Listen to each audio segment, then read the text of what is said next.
Welcome to R for you channel. Halbrand के real में Sauron है? ये क्वेश्चन मैंने लास्ट वीक के एपिसोड को एक्सप्लेन करते हुए आप लोगों से पूछा था।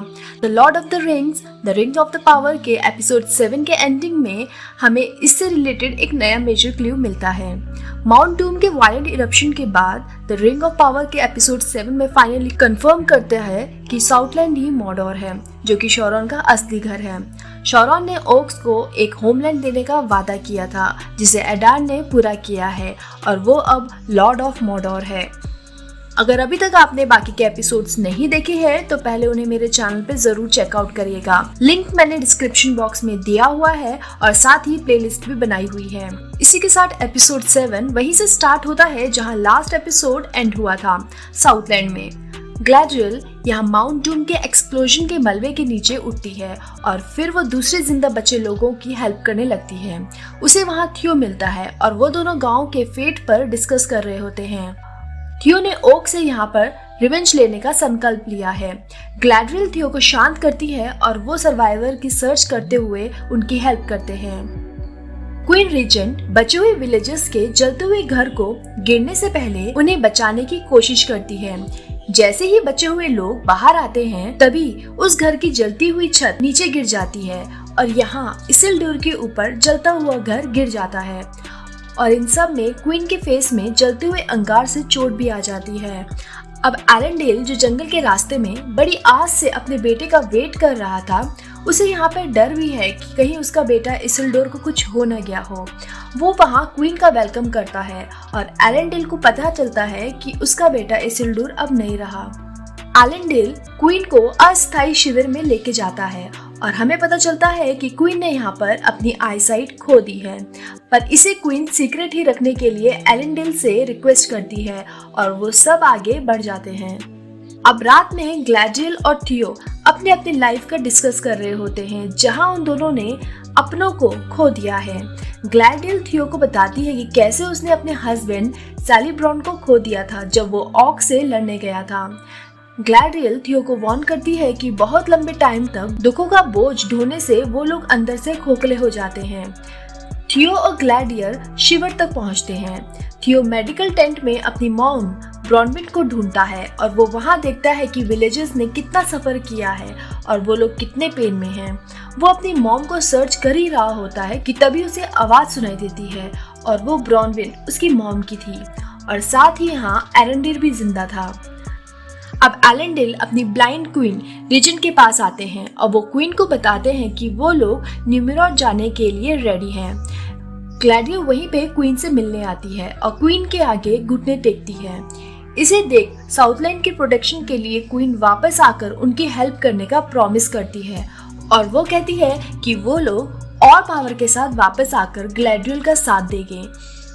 इसे सुन एलेंडेल रोने लगता है क्योंकि उसने यहाँ पर अपना बेटा खो दिया है और उसे इस बात का दुख भी है कि वो ही ग्लैड्रियल को न्यूमेनॉर लेके आया था और इन सब दुख दर्द और अपनी क्वीन की हालत के पीछे उसे लगता है कि उसी का हाथ है। ग्लैडियर और एरेंडेल अपने नेक्स्ट प्लान का डिस्कस करते हैं। ग्लैडियर यहाँ पर अपने किंग के पास जाने का बताती है और ये सब डिस्कस अपने किंग से करने का कहती है। तभी ब्रॉनविन वहाँ आती है और वो बताती है कि उनके किंग हेलब्रांड को काफी चोट आई है। ग्लैडियल हेलब्रांड को देखने जाती है और वो बोलती है कि उसकी चोट एल्विश की हर्ब से ही ठीक हो सकती है और अब हेलब्रांड को ग्लैडियल के साथ चलना होगा और वो जल्द ही साउथलैंड वापस आएंगे। अब हम चलते हैं हारफुट की तरफ। यहाँ हारफुट अपनी जर्नी कंटिन्यू रखते हैं और जैसे ही न्यूरी और उसकी फैमिली बाकी के कारवा तक पहुँचते हैं तो उन्हें पता चलता है कि उनका बाकी का कारवा एक बस्ती के जले हुए हॉलो पर रुका हुआ है। सैडॉक यहाँ पर अफसोस जताता है कि एक बड़ा इवल अब जाग चुका है और वो स्ट्रेंजर से हेल्प लेना चाहता है। स्ट्रेंजर यहाँ पर एक ट्री को स्टडी कर रहा होता है और वो अपनी ही लैंग्वेज में कुछ बड़बड़ा भी रहा होता है। यहाँ ये देखकर ऐसा लग रहा था कि वो किसी सर्ज ऑफ पावर को फील कर रहा है कि तभी उसकी पावर से उस ट्री की ब्रांच टूटकर नीचे गिर जाती है, जो एक छोटी सी लड़की पर गिर जाता है। उस लड़की को बचाने के चक्कर में नूरी भी ब्रांच के नीचे आ जाती है। इस इंसिडेंट से हारफुट्स स्ट्रेंजर को डर और हॉरर की नजरों से देखने लगते हैं। सैडॉक स्ट्रेंजर को कुछ डायरेक्शन दे रहा होता है बिग फॉक्स यानी बड़े लोगों तक जाने का, जो उसे ज्यादा इंफॉर्मेशन दे सकेंगे उसके स्टार्स को ढूंढने में। यहाँ पर साफ है कि हार्फुट कारवां से उसे दूर भगाना चाहते हैं और जब स्ट्रेंजर जाने के लिए तैयार होता है तो न्यूरी उसे काइंडनेस के रूप में उसकी यात्रा के लिए उसे एक सेब दे देती है। अब नेक्स्ट डे न्यूरी सुबह देखती है कि जो ऑर्चर्ड जल गया था वो अब फिर से हरा और फ्रेश फलों और सब्जियों से भरा हुआ होता है। यहाँ पर स्ट्रेंजर ने आखिरकार कुछ अच्छा किया है हार्फुट्स के लिए। जब पॉपी पानी इकट्ठा करने जाती है तो वो बड़े कदमों का निशान देखकर खतरे को नोटिस कर लेती है और वो वहाँ अपनी पानी की बाल्टी गिराकर दौड़ जाती है। बाल्टी नदी में नीचे बह जाती है और अब हम देखते हैं वही 3 लेडीज जिन्होंने व्हाइट क्लॉक पहना है और ये वही है जो स्ट्रेंजर का पीछा कर रही हैं। इनमें से एक औरत उसी ट्री को इंस्पेक्ट कर रही होती है जिसे स्ट्रेंजर स्टडी कर रहा था। वहाँ उन औरतों को कुछ फील होता है और उन्हें स्ट्रेंजर की जाने की डायरेक्शन का भी पता चल जाता है। वो स्ट्रेंजर का पीछा करने लगती हैं। न्यूरी यह सब कुछ चुपकर देख रही होती है और वो उठकर उन्हें गलत डायरेक्शन में भेजने की कोशिश करती है। तभी न्यूरी के डैड उसके बचाव में आते हैं और इन तीनों लेडीज को धमकाते हैं, पर उनमें से एक लेडी हार्फुट की बस्ती को आग लगा देती है। हार्फुट्स फिर से तबाही को साफ करने लगते हैं और जब यहाँ सब मायूस हैं तो न्यूरी के डैड एक मोटिवेशनल स्पीच देते हैं। न्यूरी यहाँ उनकी स्पीच से इंस्पायर्ड हो जाती है और वो डिसाइड करती है कि वो स्ट्रेंजर की तलाश करेगी और उसे आने वाले खतरे से आगाह भी करेगी। यहाँ न्यूरी के साथ पॉपी, न्यूरी की मॉम और सैडॉग भी उसका साथ देने के लिए निकल पड़ते हैं। दूसरी तरफ हम देखते हैं एल्रॉन को जो ड्रॉफ्स के किंग को मिथ्रल तक पहुंचने के लिए मनाने की कोशिश कर रहा है, पर किंग यहाँ पहले ड्यूरिन से मिलना चाहता है और वो ड्यूरिन को बोलता है कि वो खदान को पूरी तरह से बंद करने वाला है क्योंकि उनके हिसाब से वो बहुत डेंजरस है और वो एल्व्स को बचाने के लिए अपनों की जान जोखिम में नहीं डालेगा। ड्यूरिन एल्रॉन को ये बात बताता है जिससे सुनकर एल्रॉन ड्यूरिन को बाय कहने लगता है और मिथ्रल का पीस वो टेबल में छोड़ जाता है।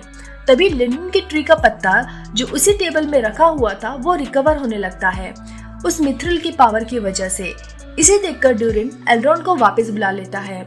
अब वो दोनों खदान की खुदाई करने लगते हैं और वहाँ उन्हें मिथ्रल से भरा एक जगह मिलती है, पर ये चट्टान काफी अस्थिर है कि तभी वहाँ पे किंग की एंट्री होती है और वो एल्रॉन को अपने राज्य से बाहर कर देते हैं और किंग ड्यूरिन के साथ बात करते हैं, पर ड्यूरिन यहाँ एल्रॉन को अपने भाई जैसा मानता है और वो उसे ऐसे ही नहीं खोना देना चाहता। ड्यूरिन डीसा के साथ ये सब डिस्कस करता है और डीसा उसे बोलती है कि जल्द ही वही किंग होने वाला है और जब वहाँ होगा तो वो सभी मिथ्रल के लिए खुदाई करेंगे। अब किंग अकेले ही उस गुफा में होता है और वो उस पत्ते को खदान में फेंक देता है जहाँ पत्ता उड़ता हुआ गहराई में जाकर गिरता है और जल के राख हो जाता है और एंड में हम बेलरॉग को जागते हुए देखते हैं। अब बात करें हेलब्रेंड की, तो हेलब्रेंड को काफी गहरी चोट लगी हुई थी, पर फिर भी वो इतनी चोट के बावजूद हॉर्स पर चढ़कर ग्रेडियल के साथ लंदन जाने के लिए रेडी होता है। क्या वो ही शेरॉन है या नहीं, ये कुछ क्लियर नहीं है। जब शेरॉन की J.R.R. टॉकिंग्स की सेकेंड एज में वापसी हुई थी तो वह एल्व्स का फ्रेंड था और उसने उन्हें कन्विंस करा था रिंग्स ऑफ पावर बनाने के लिए। अब यहाँ हेलब्रेंड भी एल्व्स के पास जा रहा है ठीक होने के लिए और वो यहाँ पर एक पेशेंट की तरह जा रहा है, पर हमें एक बात का ध्यान ये भी रखना है कि वो एक एक्सपर्ट स्मिथ है, यानी एक शानदार लोहार है और हो सकता है कि वो एल्व्स को पेबैक करने के मकसद से वो कैलिब्रम्बोर को उसकी बिल्डिंग बनाने में हेल्प करें। अब अपनी फर्स्ट मीटिंग में हेलब्रेंड ने ग्लैडियल को ये भी कहा था कि लुक से धोखा दिया जा सकता है, पर यहाँ पर एक बात तो जरूर है कि अगर बेलरॉग आसपास ही है तो ड्रॉप्स के लिए एंड कुछ अच्छा नहीं दिखता, क्योंकि अगर ऐसा हुआ तो साउथलैंड की तरह ही खजारड्रम भी मुसीबत में हैं। तो आपको क्या लगता है शेरॉन और बेलरॉग का नेक्स्ट शिकार अब कौन होने वाला है? कमेंट बॉक्स में जरूर शेयर करके बताइएगा। अब मैं मिलती हूँ नेक्स्ट वीडियो में, तब तक आप मेरे चैनल के बाकी वीडियोस को एंजॉय करें और लाइक भी करें, मेरे चैनल को सब्सक्राइब करें और मुझे सपोर्ट भी करें। Thank you for watching, see you next time.